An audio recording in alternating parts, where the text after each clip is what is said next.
যে একটা মেয়ে ধর্ষণ হয়েছিল, তারা বলছিল যে না এরকম কিছু না, গুজব, এটাও এখানে হইতে পারে। এবার ওই হাড্ডিগুটি আল্লাহ না করে ওই মেয়েরও হইতে পারে। তো যা বলেন না বলেন, এগুলো আসলে প্রমাণ না হওয়া পর্যন্ত আমরা কোনো কথা বলতে পারবো না। আর হাড়গোড় আসাটা এখানে স্বাভাবিক কোনো কিছু না, এটা একটা প্রচণ্ড অস্বাভাবিক বিষয়। রেসিডেন্সিয়াল এরিয়ার ভিতরে এই বাড়িটা, বঙ্গবন্ধুর বাড়িটা, তো হচ্ছে এই জায়গার ভিতরে আসলে হাড়গোড় আসার কোনো কথা নাই। কারণ এখানে হাড়গোড় কীভাবে আছে, সেই তো আসলে গরু জবাই করে এখানে হাড়গোড় ফালায় নেই তার বাড়ির ভিতরে, বা সেসব কোনো সংস্থা জড়িত নাই।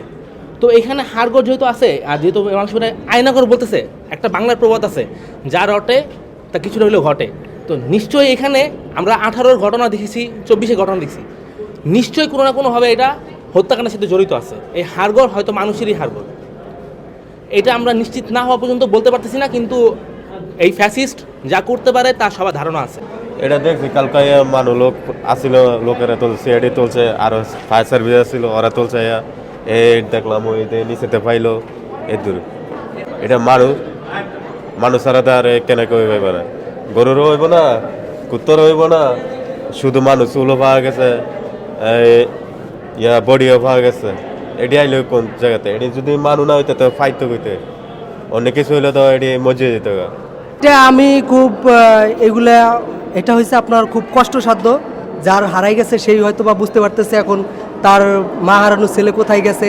এখন হয়তো বা এটা আমি সশরীরে এসে দেখি নাই, এইখানে অ্যাকচুয়ালি আমি আসার পরে শুনছি যে এইখান থেকে লাশের হাড়গোড় নেওয়া হয়েছে, ওইখান থেকে অনেক কিছু অনেকে নিয়ে যাইতেছে। হ্যাঁ, তারপর অনেক জুতা, তারপর এই যে অনেকে স্কুল ড্রেস পাওয়া গেছে, এখানে এটা দেখছি।